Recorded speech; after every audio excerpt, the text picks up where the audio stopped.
And happy new year, everybody. Welcome to MMA on the Rocks. My name is Bill Welker. You are listening to Picks and Pours, episode 10. Today is Thursday, January 4th. We're a few days into 2024. I know it's been a while since we did an episode.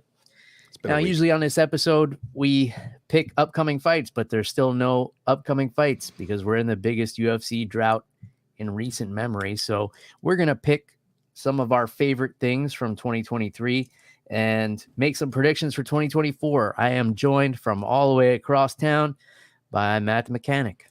What's going on, Matt? Well, so far 2024 has been a bust. We're still waiting on the Kanye album. When was it supposed to come out? Uh, there's been a couple times, but the last one was on New Year's Eve night. Oh, It didn't make it. he's got to do something really stupid first, and then he releases the album. I like to think he's brilliantly stupid. Yeah, that's fair. I gotta say, 2024, I'm not off to a great start either, because for some stupid reason, and I'm going to preface this by saying I love my daughter very much, more than anything in the world. But for some stupid reason, Florida schools gave this entire week off too. Like every other school district in the country, I think, was back to school January 2nd. But for some reason here in Florida, they had this whole week off. So Did they have they had, so this is their third week off or their second week? I don't know. Because I was talking to a guy at work about that, and he was explaining that, yeah, but they didn't take, like their last day at school was the 23rd. Yeah.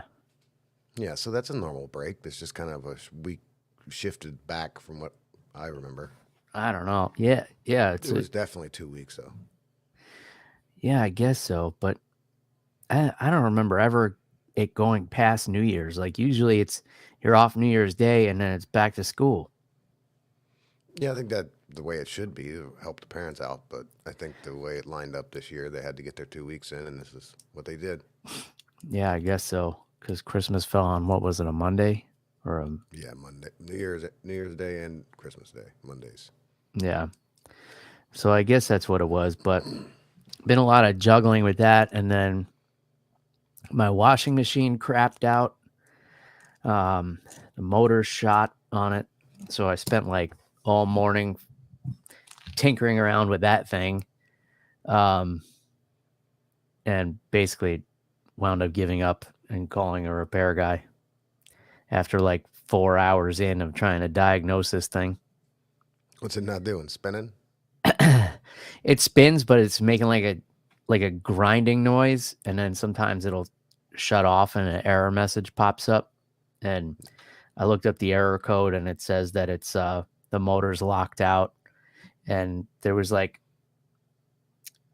couple of tricks on the internet for it where you could reset it, or there could be just a loose nut on the motor.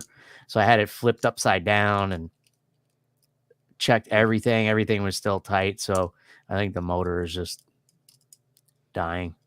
Yeah, either that or you got some bearing or something causing a lot of resistance. Yeah, either way, the issue is beyond my expertise. So I hate doing it too. I hate calling in somebody else to come fix shit in my house. But I know that it really bugs you. You do happen to know a couple people that have a little bit of mechanical skill, right? yeah, I know. I thought I know a guy called a mechanic, but yeah, I guess I could have called you, but There's only two favors I don't allow. I don't drop friends off at the airport, and I don't help them move. all right, that's fair. Anything else, I'll help out. What if it's Clearwater Airport? No, no. Oh, all right.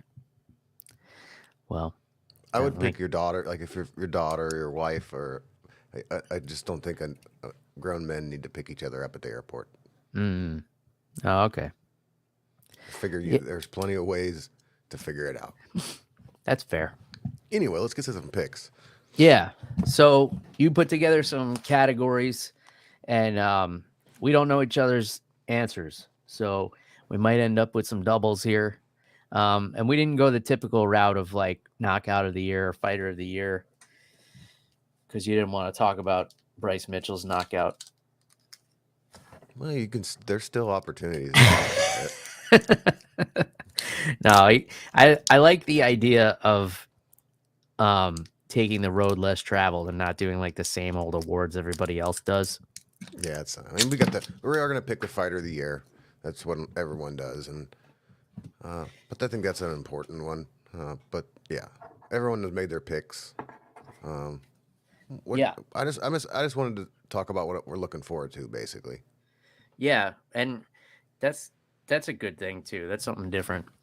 I haven't heard too many people doing anything like that, but I also have been out of the loop. Like without the UFC going on, like I tried to listen to some of my regular podcasts, and the content just came across like I don't want to say desperate, but it's like they were just doing a show to do a show, and there was no real purpose to it, and I didn't want to fall into that, which is why we kind of took a week and a half off.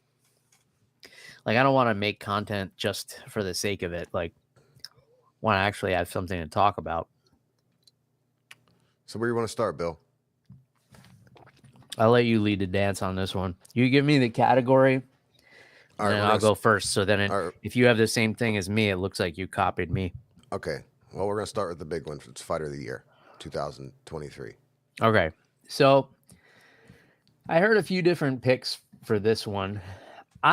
For me, the more I mulled this over, the more I kept coming back to the same person, and it's Alex Pereira. And I know he started off the year with a loss to Adesanya, and it was a loss, and a lot of people were giving Adesanya knockout of the year for that fight, and it was like the revenge and everything. But not only did he recover from that loss, he went up a weight class and defeated two former champions and became a two-division UFC champion quicker than anybody's ever done it. So now he has been a two-division champion in two different sports.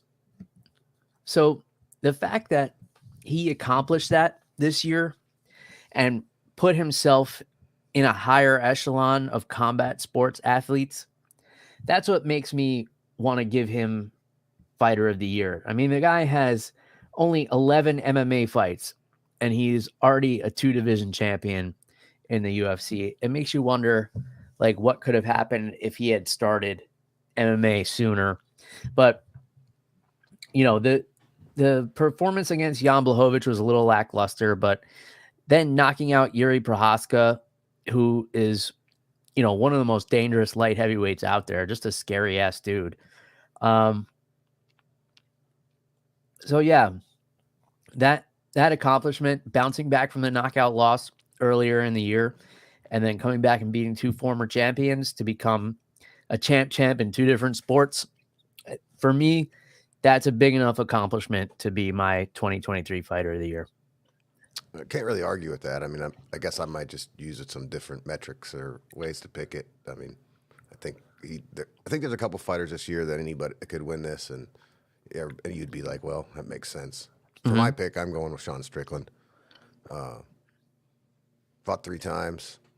Probably one of the, like, I didn't give him a chance in hell walking in with Adesanya, and he not only did he beat him, but I can't think of a better like ass beating that didn't go to the finish, like just a technical fight.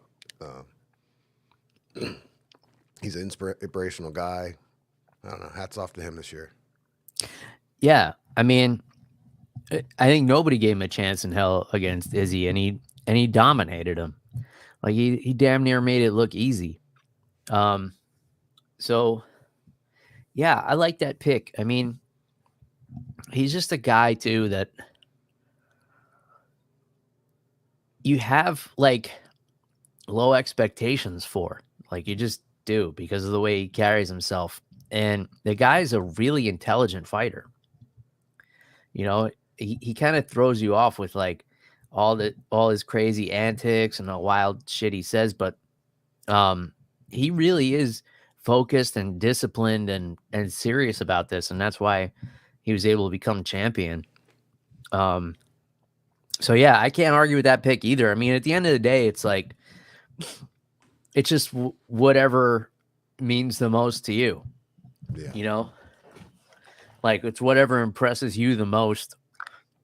I think some people, when they do these things, they feel almost like pressured into picking certain people. Like I saw a couple of shows pick Islam Makhachev, and he just had the 2 wins over Volkanovski, right? Yeah, that's it. All right, so 2 wins over a guy in a smaller weight class. The first fight, a lot of people thought he lost, and in the second fight, you know, Volkanovski was taking it on 5 days' notice or whatever. So for me personally, I have more respect for the guy that moved up in weight after a loss and defeated 2 former champions, as opposed to the guy who fought a guy from a weight class below twice and beat him. Yeah, I saw the picks for them too, and the 155 division's so slow. It used to be such an active division, and now it's just it's crazy how, you know, in a matter of 2 years we can go from like the most exciting fights to, you know, the champ isn't fighting in 155. Chandler's waiting on his you know, shot, but who can blame him? You got Yeah. Gaethje kind of like, okay, who the hell am I gonna fight? Yeah, Gaethje's holding out for the title. Oliveira's holding out for the title. It's like there's like a changing of the guard going on now, and you have like a really dominant champion, which always kind of slows things down. You know, it happened with GSP, it happened with Anderson Silva, it happened with Khabib. Those kind of guys always kind of make the division feel like it's being drugged through molasses. But then in hindsight, they end up being praised as, The you best. know, the best ever. Like nobody has a bad thing to say about GSP. But when GSP was the champ, people were like, "Oh man, this guy just keeps winning and his fights are so dull and like he never finishes anybody." But now it's like GSP is like one of the biggest celebrities. But you know, there's a lot of people out there who won't admit that they were bored when that guy was champion. Yeah. All right, for our next pick, we're gonna do someone that is not champion that you'd believe will have the belt by the end of this calendar year. Okay. A belt.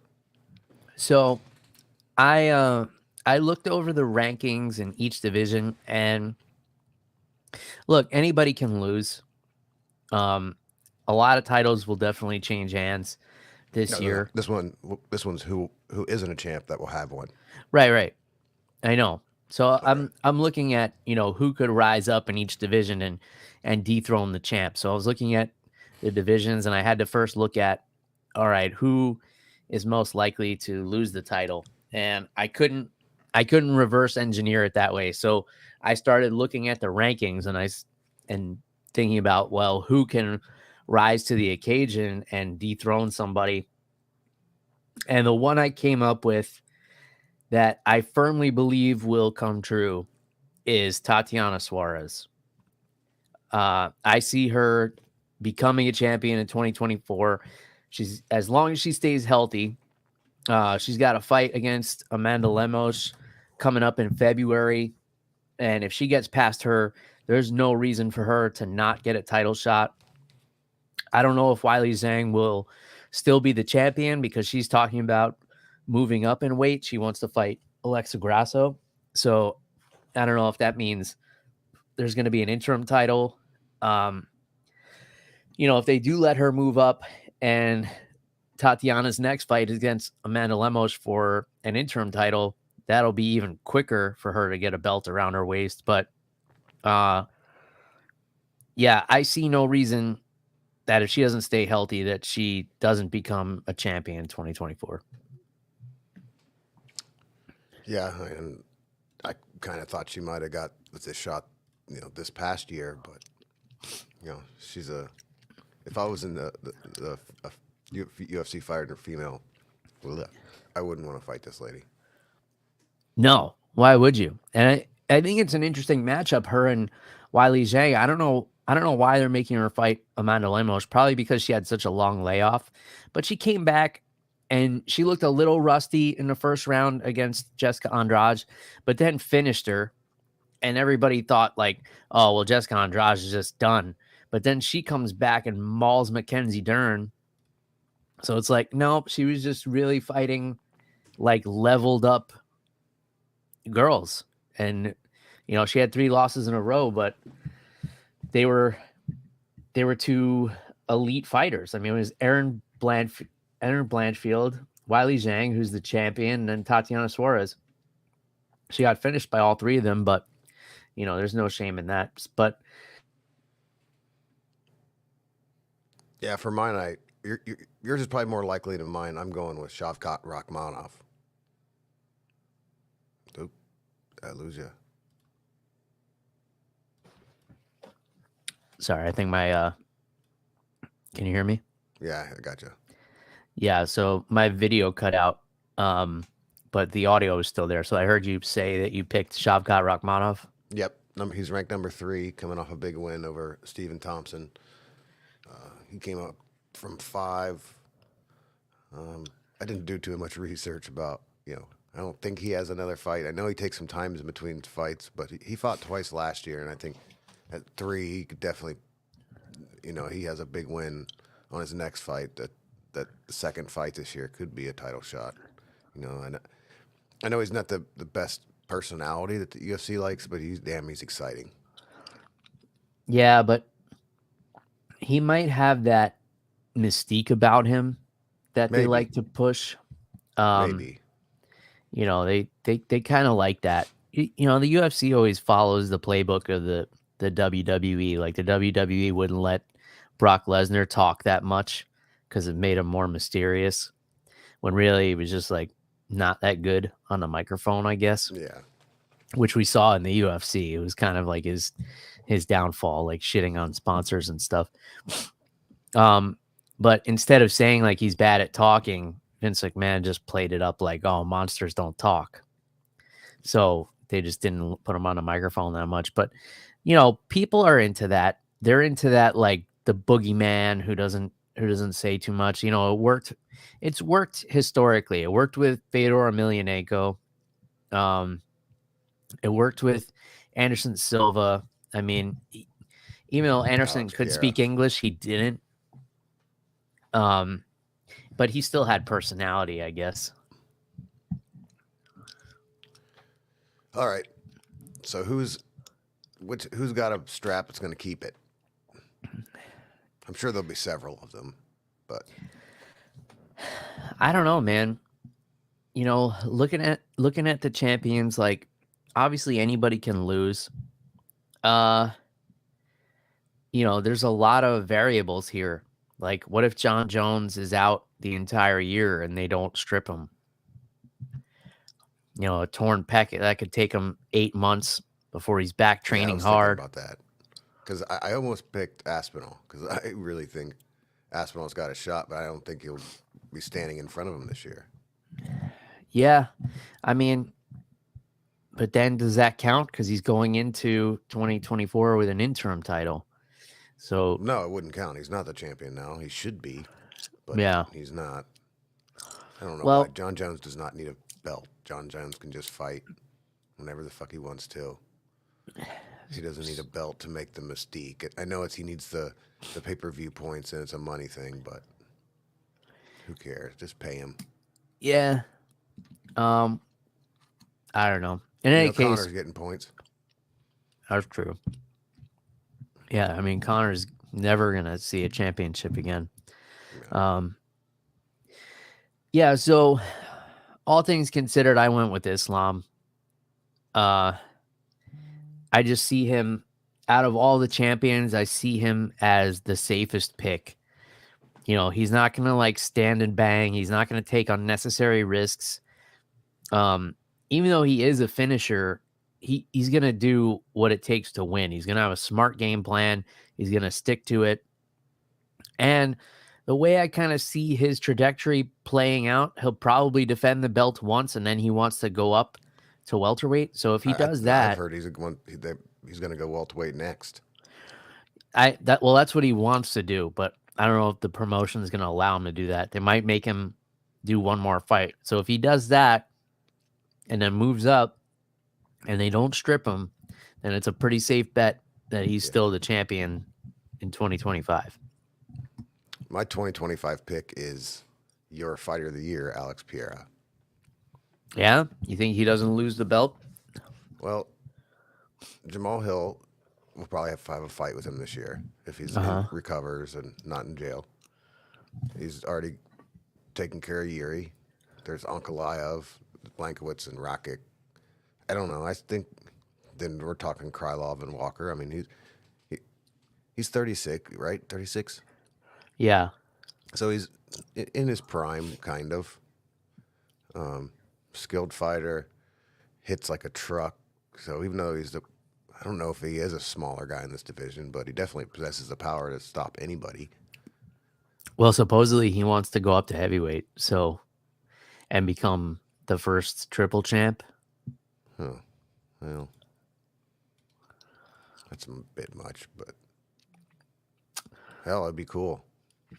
Yeah, it's not a bad pick. I mean, now that you mention the guys that are under him, I mean, Jamal Hill definitely has a chance to beat him. Ankalaev is kind of, I don't know, he's kind of weird. He's kind of hit or miss. And yeah, I don't, going down, it's not like a grappling heavy division, so he doesn't have to worry about that. I mean, you go down the list, pretty much all strikers. You have to go all the way down to like Anthony Smith before you get a grappler, and even Anthony Smith is not known for his wrestling. And he's coming off a loss. He's not fighting for the championship this year. Yeah, so I mean, unless Sharabutin Magomedov makes a championship run, I guess that's a pretty good pick. Yeah. All right, we got the last one, the favorite moment of the year. All right. So for me, I had a couple. I mean, this was an awesome year of mixed martial arts. We had a lot of great moments, a lot of milestones achieved, and everything like that. But when I think about the best moment of the year for me, it was Amanda Nunes retiring the way that she did, going out on a dominant win against someone in Irene Aldana who is a really tough fighter.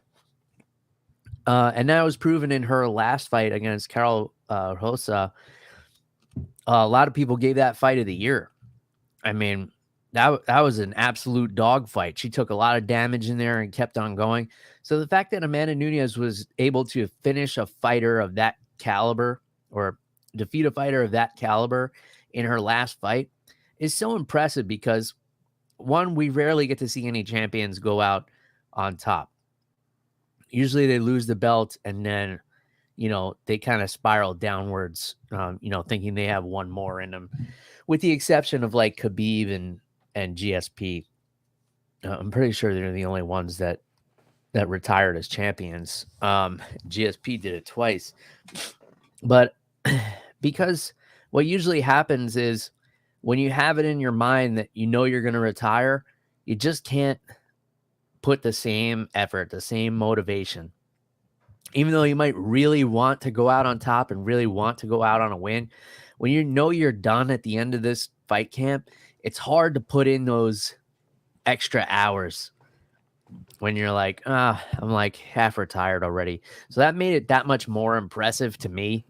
And the fact that she was able to go out and not only retire, but retire an entire division that just kind of got ghosted by the UFC. I mean, the rankings for the women's featherweight division were just taken down after Amanda Nunes retired. So she basically built and demolished an entire division during the span of her championship run. And retires a double champ, which nobody's ever done, and closed out a division. I thought it was an awesome moment. And, she said she just wants to spend time with her family. I thought it was like, it was a really touching moment to me. So that's what sticks out as the best moment of 2023 for me. I remember different parts of that. I remember Juliana Pena like screaming, drunk, Yeah. pissed off, like, you bitch. Yeah, don't compare yourself to Anderson Silva. Yeah, and then there was a chuckle when she was gonna get her gloves cut off, and she's just running around like, "Someone, please cut these damn things off." Yeah, but that just kind of adds to it, when you like Elvis Presley used to say. I think he wouldn't do encores. He said you always got to leave him wanting more. And Amanda kind of did that. Like, obviously, she still had more in the tank. She could have fought Juliana Pena. There was a rivalry there. There was still some heat left. But she's like, no, I'm the best right now. I'm done with this, and I'm ready to move on with my life. And I thought that was really cool. I did get a little bit of that. We could go back to it. Let's hear it. Let me know if it's a little loud. Tonight is a perfect night to retire and then live happy forever.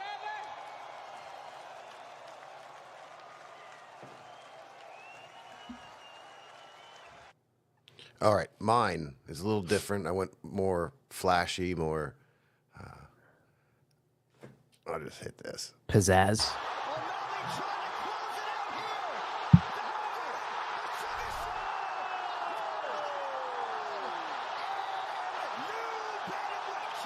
I went with Sugar Sean O'Malley's Sugar's knockout over Aljamain Sterling for the Bantamweight Championship. It was October 19th or August 19th at UFC 292. Uh-huh. I don't think I'll ever forget this moment. I just like, I like when guys, he's cocky as hell. He takes a lot of shit, but man, he can just go out there and just take all the pressure. It just seems like the more pressure, the better he does. He's got a tough fight coming up. Got to fight Cheeto. We'll see.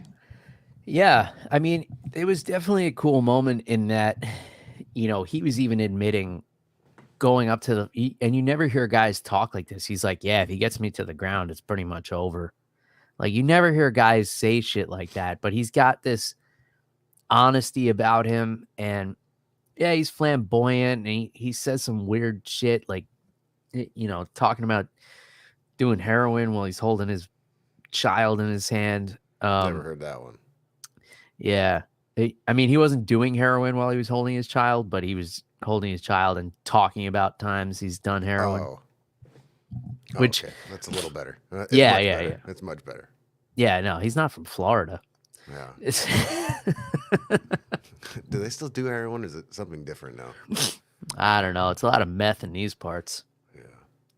I don't know. I just thought it was just like a legendary performance. I have a couple, I just switched to this one just this afternoon. Yeah. I had a moment from Adesanya, but we'll play that clip at the end. I think that's a good way to end this show. Yeah.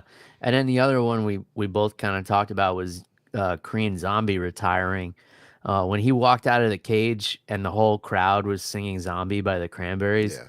that, like, how do you not have chills at that moment? I have that, and I got I recorded a weird one. It's not the main recording, but it's someone in the crowd, and you can hear the crowds. A little less music, more crowd. Let's hear it.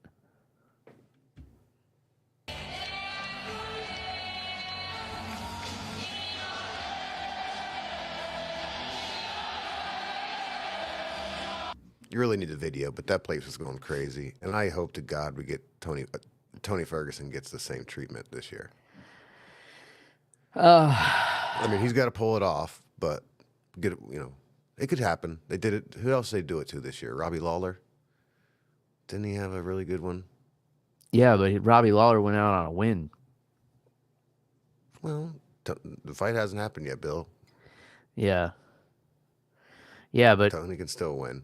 That's assuming that the UFC is going to let him fight again. Oh, they've already said they're going to give him one more. Oh, really? Oh Yeah, they're gonna man, give him. I think it's like all right. We're gonna give you one more chance. BJ Penn. And there's plenty of guys out there that would work. Yeah, I don't know. If you were gonna give Tony Ferguson a fight that he could go out on a win, who are you giving him?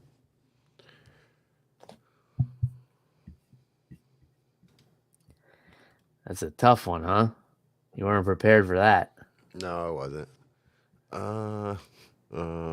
It's like nobody in the top 15 Yeah, and that's what I have up right now. So for that's sure. unfortunate. I don't know. There's got to be a guy. They got 600 athletes. There has to be one. It's tough, man. Luckily, if- there's professionals that can handle this, and it's not up to us. Yeah. Yeah, if I was tasked with that job, like, oh man, I'd be sweating. Like, oh, you got to give Tony Ferguson somebody he can beat. Maybe we can have Jake Paul work on that. He seems to be good at that shit. Cook's Auto World says he could beat Taylor Starling. Speaking of which, did you hear this? I'll give a little spot of news here. The U.S. Boxing Commission just allowed today, and I didn't look into this at all. I just saw it as a headline, so I'm presenting it as news. Full disclosure, so don't come and tell me this is fake after the fact. But they just allowed for males who claim to be females with no proof necessary are going to be allowed to compete against females in 2024 in boxing. I read this article. There's a little bit. I opened it and read it. I didn't read the whole thing. I read like the first two paragraphs until they started talking about Colby Covington. Is there like a catch? Well, they have to have had the gender reassignment surgery. Okay. And they have to test 4 times a year for the testosterone levels. All right. That's something. I mean, women's boxing is they're in trouble. I mean, their champion just walked away from the belt. I don't know, the WBA or whatever the fuck, whatever the most reputable one is, the champion just walked away from the title because she doesn't like the fact that the women's fights are shorter or the rounds are shorter or something. Yeah, the boxing's having trouble anyway, and this isn't going to help. Yeah, especially because everything in boxing is becoming so gimmicky, like with the Paul brothers and like all this other nonsense. Like the celebrity fights are more popular than like the actual boxing champions, which is, kind of my concern for the BKFC. So we can come around to this one. The BKFC is starting to do the gimmicky stuff and the fake belts for Mike Perry and everything like that. So I want to come out here on MMA on the Rocks and present the 2023 BKFC Fighter of the Year award to the real champ, Dave Redneck Mundell, who had 2 knockout wins and fights whoever they put in front of him. So he knocked out Mike Richmond in what I thought was the best bare knuckle fight of the year as well. It was the first time we'd ever seen Dave really get hurt in a fight and get dropped. And we saw him be able to face adversity and come back and get the knockout win against a really tough dude in Mike Richmond. And then we saw him knock out Doug Coltrane. I had the opportunity to be there live in Orlando. He had a busted up eye and he had to put the pressure on Doug Coltrane and finish the fight before, the doctor stopped it because his eye was swelling shut. So, he really showed his toughness there. So in my book, David Mundell, BKFC 2023 Fighter of the Year. Yeah, it's a great pick. I can't disagree. If I was going to pick one, who I'd be, I'm trying to comment on every BKFC post wherever I can. Hopefully this is the year. It's been the year. Dave's the champion. I don't know what we're complaining about, but it seems like we have it's some business that needs handled.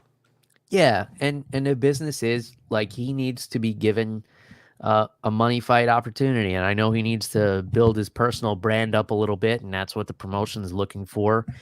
Dave's not the type of guy to be going out and getting in bar fights and doing stupid shit to get viral content or anything like that. He's just a good, hardworking dude who happens to be really good at fighting with bare knuckles. And that's not enough for most people. So That's probably why the UFC is the best, because they produce. I mean, they promote their fighters.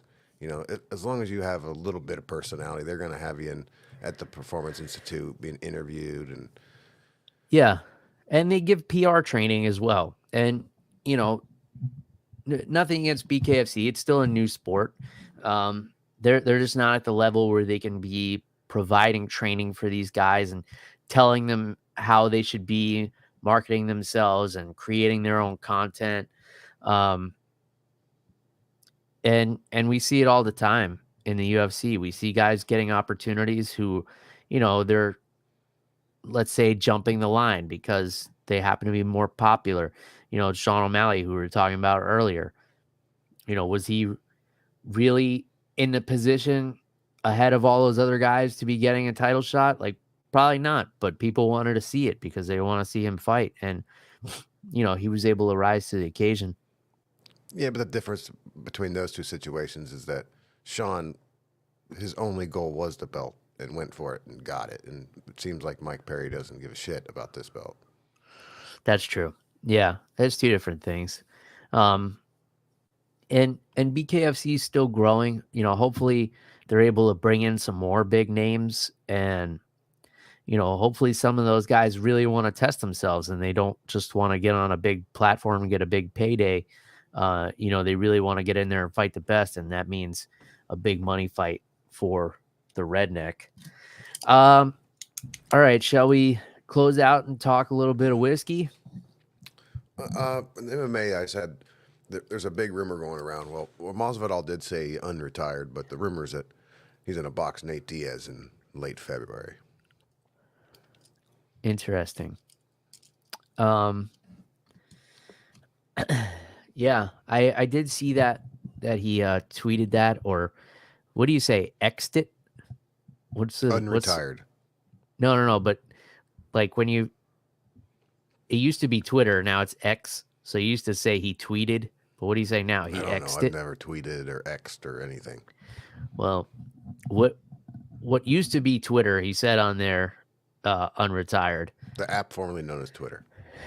That'll be interesting because I don't know if he still had fights left on his UFC contract, because then even if you retire, they still have you under contract. You can't go and compete. I don't know. Like I said, it's a rumor, but yeah, I mean, George St. Pierre tried this. He tried to come out of retirement to box Oscar De La Hoya, and the UFC was like, "The fuck you are? Like, you're still under contract with us." So you still have a non-compete clause. Like if you have like 2 more fights on your UFC contract and you retire as a combat sports athlete, you can't go and do like boxing or anything like that. You have to come and honor those fights first. Yeah, Brendan Schaub was entertaining a couple fights, like some stupid boxing matches, and even him to this day, he's still locked into that contract. Oh yeah, there's no way they'll release him because there's bad blood there. Yeah. With him and Dana, they're Eskimo brothers. Or that's a great excuse too. Yeah, like I would compete. I would, but man, yeah, UFC, they won't. Dana, they won't. That's just like those old martial arts guys. Like, I can't teach you this technique; it's too dangerous. You might accidentally kill somebody with it. Yeah. Oh, the 5-finger throat slaughter kick punch. Can't teach it. Yeah, right. So that's an interesting rumor. You think Nate Diaz comes back to the UFC ever? Well, if I'm putting on my skeptical hippo eyes, the change with, or the update that Connor gave this week, he's in a fight at International Fight Week.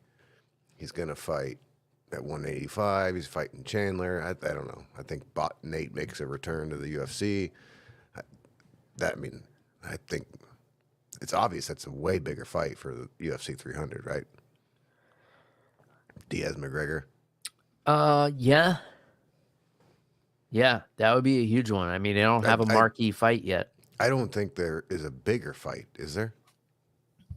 I mean, there is for me, as a fan that pays more attention, but I don't think there's a bigger fight in general, for anyone. Yeah, I have to think on that one. Well, the biggest fight involves Conor McGregor, period. Yeah, I mean, so who could he fight that would draw more eyes than Nate Diaz? Yeah, that's a good point. I mean, the only other thing that comes to mind is if they could somehow pull off John Jones and Ngannou. Nope, not as big. Yeah, I suppose not. Yeah. I mean, you could argue Khabib, but I don't think that's going to happen. No. And who would he fight? Conor? Well, yeah, it has to involve Conor. Khabib Conor 2 might be bigger than Conor Diaz 3. Maybe, but I don't think. But yeah, that'll never happen. Well, he's at 185. That 185 thing threw me off, but I think that's just him being Conor. Yeah, and I don't believe it'll happen. I don't think they're going to fight at 185 pounds or if at all. So this could have been, Conor always kind of does things just to keep his name out there. He never reveals all his cards. He's always kind of tongue in cheek. Like he's got like a weird, European sarcasm to him that I think a lot of people aren't savvy to. And the guy's just a master at marketing himself. He knows how to stay relevant. He knows how to keep people talking about him. I mean, that clip of him just calling out Michael Chandler was like one of the most viewed clips, one of the most memed clips of the year. And the guy hasn't fought in how long? Yeah. And he hasn't won a fight since 2019. It's because he's the king. He's the king. Yeah. I mean, he's a master. He's an absolute master. I don't know if we'll ever see anything like it again. So you want to top some booze? I do, especially because I'm not currently drinking any. I'm trying to do a little detox from the holidays. I was going pretty hard. So the wife had the brilliant idea of going full carnivore diet for the month of January. No booze. And there was a couple other stipulations. Oh, we were going to do cold plunges. I guess like twice a week or something. We're going to see how frequently I could do it. But yeah, trying to do a little detox for January, I guess. Try and drop that holiday weight a little rapidly. And we'll see how it goes. Yeah, I saw a reel on Instagram. This woman she put, I think, baking soda in her sink and then put her feet in there and soaked it. And some worms came out. I don't know if you're detoxing, maybe you want to look into that. Yeah, that doesn't sound real. Oh, I don't know. They're like this long. Yeah, that sounds. So the word detox is just like a marketing buzzword because a lot of things claim that they can detoxify you, but the only thing that can detoxify your body, like actually, according to science, is time. It's your organs filtering out your blood and getting all the toxins out. There's no outside influence you could do. There's no, like, you can't sweat out toxins. There's nothing you do except wait and not put more toxins in your body. It's just the only way. There's no like shortcut. I don't know if you're old enough to remember this. I think like it was in like the 90s. They used to sell these things that There were like these pads you'd put on the bottom of your feet, and you're supposed to wear them overnight, and then in the morning you'd peel it off, and it would be like black. And the marketing pitch was it's pulling all the toxins out of the pores in your feet, but what it really was, it was like a certain type of paper that would change color when it got wet, and you sweat while you're sleeping. So like your feet would get wet with this paper stuck to it, and then it would change color. And in the morning, you'd be like, "Oh my God, look at all these toxins that came out of my body." We had a more redneck version of that. We put an onion in your sock. Yeah. I don't think it does anything. It turns black. Well, yeah. Yeah. Even if you had no toxins in your body, that onion's turning black. You put it in your sock, probably. Put it in your sock and go to sleep. That makes me laugh every time I think about people doing that. Oh yeah, there's all kinds of crazy shit out there, and now, especially now with like social media marketing, and you could, people will buy anything. They're like, "Oh, this will be awesome." Yeah, and I guess the craze at this time is Stanley. Have you seen those things? Oh, the water mugs. Yeah, the mugs. Yeah, I don't know what the hell is going on with those things, but they made like $375 million this year. Yeah, it's some celebrity starts pushing it, and then everybody thinks they have to have it. Yeah, the crazy thing is Stanley is like, I saw it, and I'm like, well, that my grandpa carried that damn thing around, like, and now it's like at Target, all these people are lining up, screaming, getting in fights for a Stanley Cup. Yeah, and my wife wound up getting like not a Stanley Cup, but like a knockoff. That's like it's the same thing, but like a quarter of the price or whatever. And it's the exact same thing, but I hate that damn thing because it doesn't fit in the cup holder in the car. So she puts it in the cup holder, and the thing's like fucking rattling around like it's shifting gears in a go-kart. I like these bottles personally. And this is not a sponsor. This is Owala. Yeah, I use the Yeti, the screw on top. It's about this big. Yeah, I like it because you put your two fingers in the top of it, and when you walk, you could just beam somebody with that thing. there you go. Yeah, this has that too. I like these because it has a straw built into it, so you could just drink out of it like a straw. All right, but we're talking about water bottles. Let's talk about booze. Yeah, all right. So I didn't pick a specific booze, but you turned me on to this brewery or distillery. It was unfortunate because it was like a month after I was actually in Sonoma, California, that I found it. Yeah.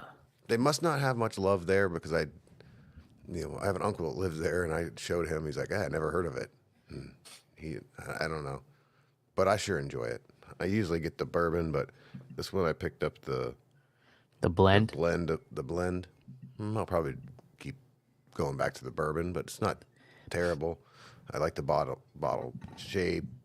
They got cool artwork. Yeah, I mean they're doing everything right. They're making awesome bourbon over there. The rye is really good. The blend is probably my least favorite of the three.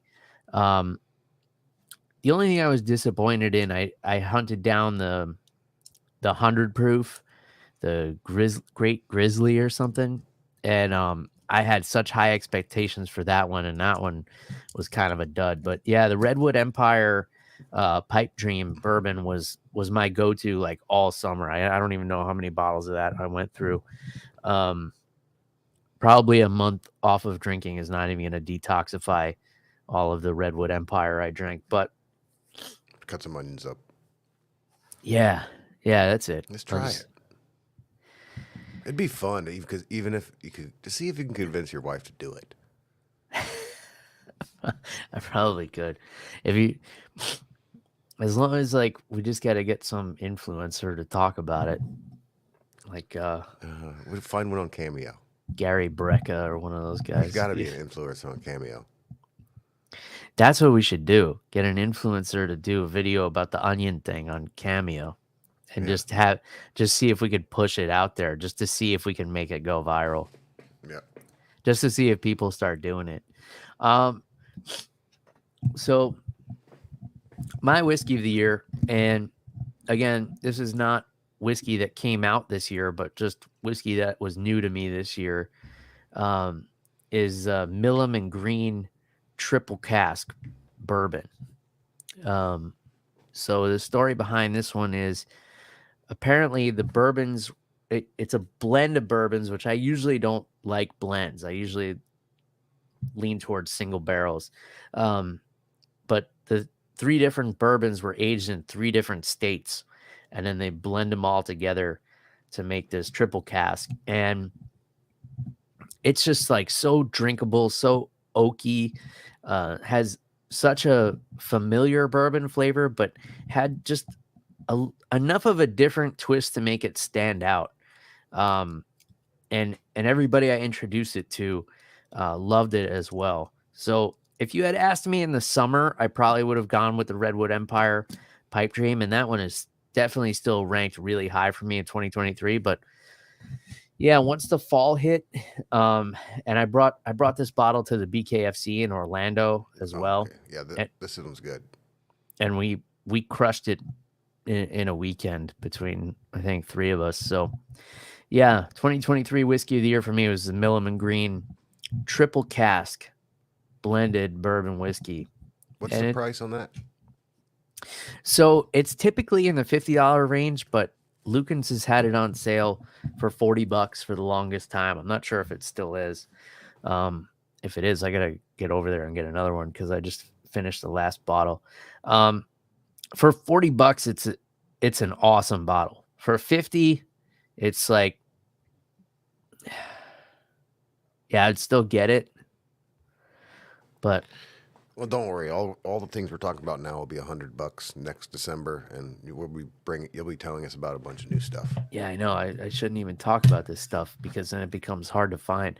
I am hauling out, like, I did have like a couple of other whiskeys that I really loved this year, and I purposely decided not to talk about them so that, it doesn't get out there. Not that I have this huge influence, like nobody's going to put an onion in their sock because of me, but that kind of seems like it reminds me of my grandmother. If she has a superstition that if her team's losing, that if he turns off the sports game, that they'll win. So I think that's about how much, if you talk about a bourbon effect you'd have on the bourbon sales, but superstitions. yeah. I mean, I feel like if I was making commission off Redwood Empire, I would have made a lot of money this past year because I talked about them a lot, and I got a lot of DMs from people that I know personally and people who just kind of follow the show that said they went out and tried it and they love it. So yeah, that's good. It's cheap. Yeah, Cheaper. I mean, that's the important thing too. Like if that Redwood Empire was a $50 bottle, like I wouldn't have the same feeling about it. Like the reason I was able to go through so much of it is like, oh, it's $30 and I can always get more. But I wouldn't give it such high praise if it was like in the $50 or $60 range, which it might be soon. Yep. A couple months. All right, is that all we got? Because remember, I got a Adesanya clip I want to play. Yeah, play it. I think this is a great way to go out in the year. I apologize for the corny music that I don't know why these people online need to attach to these videos, but it was better than the loud censor beeps from ESPN. Okay. People, Earth, I need to say something. Listen to me. I hope every one of you behind your screens or in this arena can feel this level of happiness just one time in your life. I hope all of you can feel how fucking happy I am just one time in your life. But guess what? You will never feel this level of happiness if you don't go for something in your own life. When they knock you down, when they try and shit on you, when they talk shit about you, and they try and put their foot on your neck. If you stay down, you will never ever get that resolve. Fortify your mind and feel this level of happiness as you rise. One time in your life, but I'm blessed to be able to feel this shit again and again and again and again and again.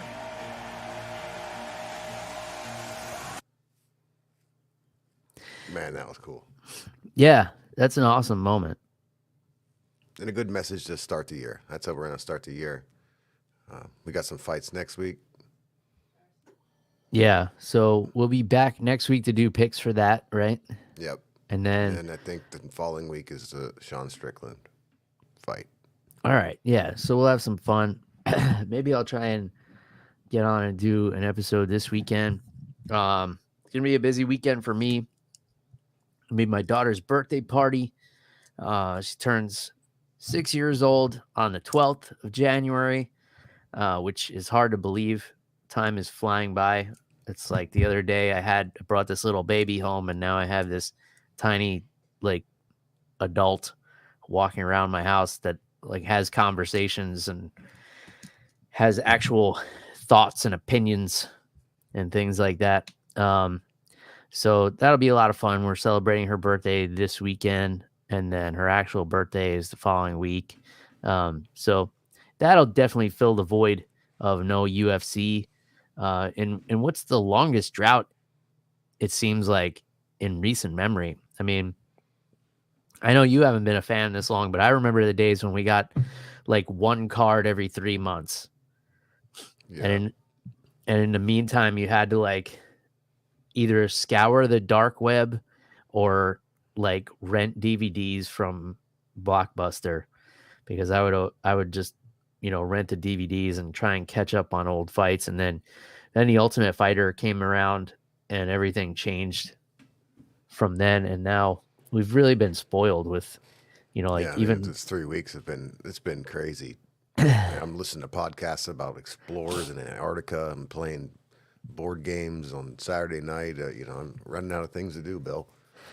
Yeah, somebody left a comment on Spotify. They said, like, Happy New Year. I'm sure PETA is not going to be happy to hear about the raw penguin meat or something. It was pretty funny. Yeah, so that's it. I hope everybody had an awesome New Year's Eve and celebrated and has started the year off awesomely. And if you want to keep that celebration going with some MMA on the Rocks merchandise, you can do so through our friends at Team Reaper. Reaper1.co is the website. You use the promo code MMA Rocks 10. Save yourself 10% on your order. Also, if you want to get alcohol delivered right to your doorstep, you can use my Drizzly code, which I will post in the show notes. As always, you can download the Drizzly app and order adult beverages right to your house. You don't have to go out and interact with people. And pretty soon it's going to turn into the movie WALL-E, where we're all just sitting in front of computers all day and never have to see people.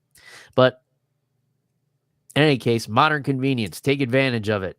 Spend a couple of bucks to not have to leave the house. If you're running short, you're about to throw a party, need a few bottles of champagne, need a few cases of beer, a few bottles of Redwood Empire, order it on Drizzly. And that's it. Matt, you got anything else you want to get off your chest? All right. Happy New Year, everybody. Till next time. Cheers, everybody. Goodbye.